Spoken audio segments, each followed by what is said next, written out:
जोजो किड्स। नीले चूजे। गोपी अपने पिता के साथ गांव में रहता था।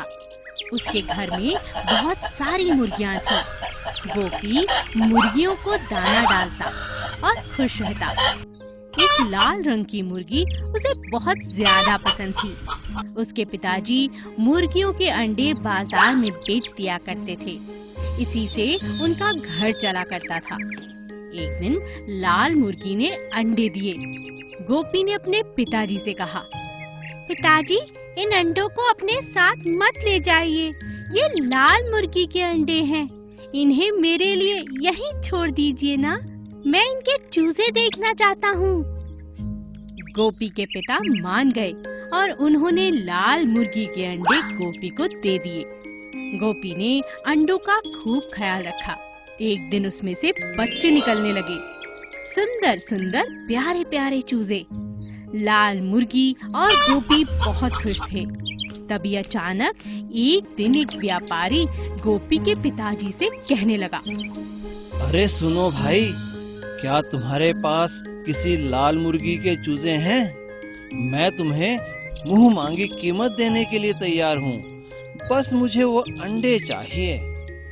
गोपी ने व्यापारी और अपने पिताजी की बात सुन ली और तुरंत अपने बस्ते में से नीले रंग की स्याही लाकर चूजों पर डाल दी। चूजे अब नीले रंग के हो चुके थे। व्यापारी ने जब उन्हें देखा तो कहा, अरे ये लाल मुर्गी के चूजे हो ही नहीं सकते। तुम मुझे ठगना चाहते हो।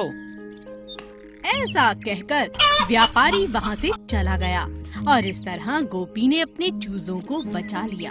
फिर उसने अपने पिताजी से कहा, पिताजी, मुझे माफ कर दो। मैंने ही इन्हें रंग दिया है। मैं ऐसा करना नहीं चाहता था, पर क्या करूं? मुझे इन चूजों से बहुत लगाव है। आप वादा कीजिए, आप इन्हें कभी नहीं बेचेंगे। मैं आपकी हर बात मानूंगा। गोपी के पिताजी को उस पर बहुत प्यार आया। उन्होंने उसे कहा, ठीक है बेटा, घबराओ मत। मैं समझ चुका हूँ, तुम्हें इन चीजों से बहुत लगाव है। मैं अब कभी इन्हें बेचने के बारे में सोचूंगा भी नहीं। और इस तरह गोपी अपनी लाल मुर्गी और चूजों के साथ खुशी खुशी रहने लगा। चूहे की शादी। एक बार की बात है, जंगल में शेर की शादी हो रही थी, जिसमें सभी जानवरों को बुलाया गया था सिवाय चूहे के। चूहे का नाम था चिंटू। जब चिंटू को शेर की शादी के बारे में पता चला तो उसे बहुत बुरा लगा। यह तो हद ही हो गई। शेर ने सभी जानवरों को न्योता दिया और मुझे नहीं दिया। अब तो मैं भी अपनी शादी करूंगा। इस दुनिया के सबसे शक्तिशाली व्यक्ति की बेटी के साथ शादी करूंगा, जो कि शेर की दुल्हन से भी ज्यादा सुंदर होगी। चूहे ने शादी का फैसला कर लिया था और अपने लिए दुल्हन ढूंढने निकल गया। रास्ते में उसकी मुलाकात हाथी से हुई। हाथी का नाम भोला था। अरे चिंटू, कहाँ जा रहे हो? मुझे शादी करनी है, इसीलिए मैं अपने लिए दुल्हन ढूंढने जा रहा हूँ। क्या बात है, ये तो बहुत अच्छी बात है। पर एहसास होता है कि सूरज ज्यादा बलवान है। सूरज भगवान, मैं तुम्हारी बेटी से शादी करना चाहता हूँ। क्या तुम मुझे अपनी बेटी के योग्य मानते हो? मुझे इससे कोई आपत्ति नहीं, पर मुझसे ज्यादा बलवान तो बादल है। तुम उसकी बेटी से शादी कर लो। फिर चूहा बादल के पास गया। बादल, मैं तुम्हारी बेटी से शादी करना चाहता हूँ। क्या तुम मुझे अपनी बेटी के योग्य मानते हो? मुझे बहुत खुशी होगी, लेकिन मुझसे ज्यादा बलवान तो पर्वत है। चिंटू पर्वत के पास गया। मैं तुम्हारी बेटी से शादी करना चाहता हूँ। क्या तुम मुझे अपनी बेटी के योग्य मानते हो? मुझे खुशी होगी, परंतु मेरी चोटी पर एक काला चूहा रहता है, जिसने अपने दांतों से मुझे कुरेद कर वहाँ एक बिल बनाया है और वहाँ अपने परिवार के साथ रहता है। जब चिंटू उस चूहे के पास जाकर अपनी बात कहता है तो वह उसकी बात मान लेता है। शादी के दिन वह सारे जानवरों के साथ शेर को भी न्योता देता है, क्योंकि वह समझ जाता है कि हम चूहे ज्यादा शक्तिशाली होते हैं। सभी एक समान हैं। इसमें छोटे बड़े का भेदभाव नहीं करना चाहिए। खूबसूरत माँ। एक गांव में भोला नाम का एक लड़का अपनी माँ के साथ रहता था। उसकी माँ का चेहरा थोड़ा जला हुआ था।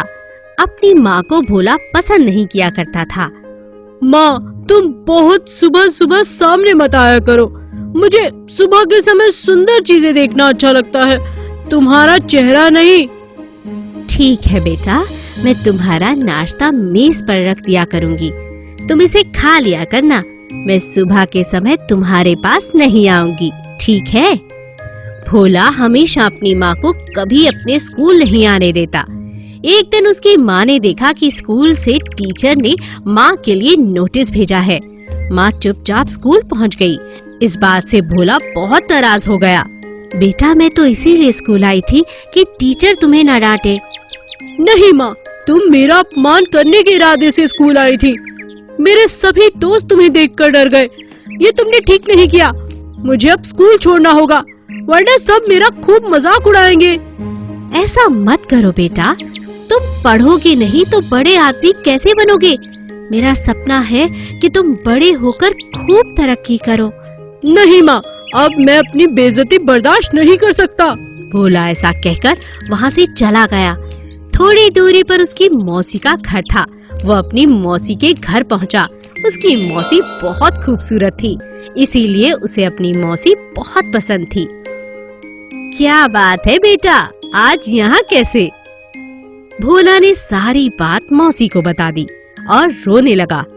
अरे भोला, रो मत, मैं तुझे आज बताती हूँ कि तुम्हारी माँ का चेहरा कैसे जला।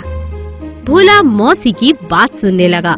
तुम्हारी माँ मेरी ही तरह बहुत सुंदर थी, पर एक दिन तुम्हारे घर में आग लग गई और तुम उसमें फंस गए। तुम बहुत छोटे थे। तुम्हें बचाने के लिए तुम्हारी माँ आग में कूद गई, मगर तुम्हें बचा लिया। क्या सच में? तुम्हारी माँ तुमसे इतना प्यार करती है कि तुम्हें दुख न हो, इसीलिए कभी उसने ये बात तुम्हें नहीं बताई कि उसका चेहरा कैसे जला। क्या मेरी माँ ने मुझे बचाने के लिए अपनी जान की परवाह नहीं की? मैंने अपनी माँ को कितना दुख दिया है और माँ ने हमेशा मुझे प्यार दिया है। तुम्हारी माँ से ज्यादा प्यार तुम्हें कोई नहीं करता, ये बात हमेशा याद रखना बेटा। मौसी, अब मैं कभी माँ को तंग नहीं करूँगा।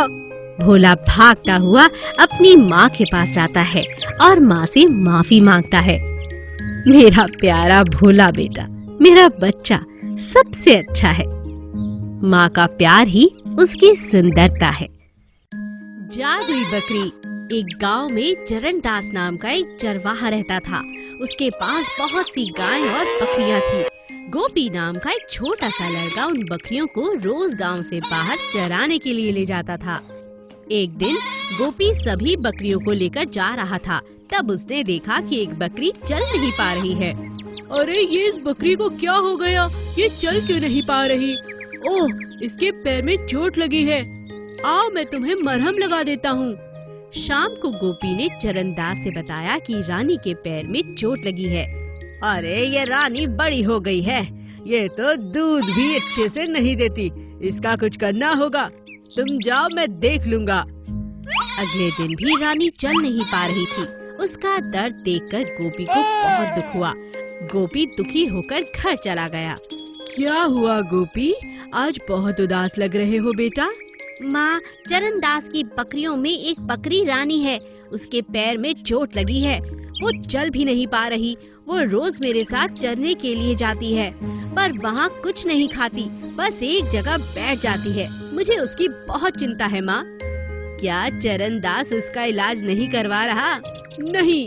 ठीक है बेटा, चिंता मत कर, मैं कल लेप बना दूंगी। वो तुम उसे उसके पैर पर लगा देना। खुद से घास काट कर उसके आगे डाल देना, वो खा लेगी। ठीक है माँ। कुछ दिनों बाद गोपी को पता चला कि चरणदास अपनी बकरियों को बेचना चाहता है। अब उसे रानी की चिंता होने लगी। उसे पता था कि चरणदास रानी को पसंद नहीं करता। गोपी, बकरियों को अच्छे से नहला धुला देना, साफ सुथरा कर देना। कल इनके लिए ग्राहक आएंगे। मैं बकरियां बेच रहा हूँ। अगले दिन बहुत से लोग आए और बकरियां खरीद कर ले गए, पर रानी को किसी ने नहीं खरीदा। लगता है ये रानी तो कसाई को बेचनी होगी। ये सुनकर गोपी को रानी की चिंता होने लगी। उसने अपनी माँ से कहकर रानी को खरीद लिया। अब वो माँ बेटा रानी का अच्छे से ख्याल रखने लगे। रानी रोज इतना दूध देती कि माँ बेटा तो कभी भी दूध की कमी नहीं महसूस करते। एक दिन गोपी रानी को लेकर कहीं जा रहा था, तभी रानी एक पेड़ के नीचे मिट्टी खोदने लगी। रानी क्या कर रही हो? लाओ दिखाओ मुझे। तभी गोपी ने देखा कि पेड़ के नीचे से सोने के 5 सिक्के निकले हैं। सिक्के बेचकर अब माँ बेटा बहुत अमीर हो चुके थे। जब से रानी जो गोपी लेकर गया है उसके तो दिन ही फिर गए हैं। लगता है वो कोई मामूली नहीं जादुई बकरी थी। रात के समय चरणदास ने रानी को चुरा लिया और गांव से बाहर जाकर रानी से कहने लगा, तुम अगर जादुई बकरी हो तो मुझे भी सोने के सिक्के दो, वरना मैं तुम्हें कसाई को बेच दूंगा। रानी उसको एक और पेड़ के नीचे ले गई और वहाँ उसे एक सोने का हार मिला। वाह रानी, तुम तो सच में जादुई हो। तभी वहाँ राजा के सिपाही आए और उन्होंने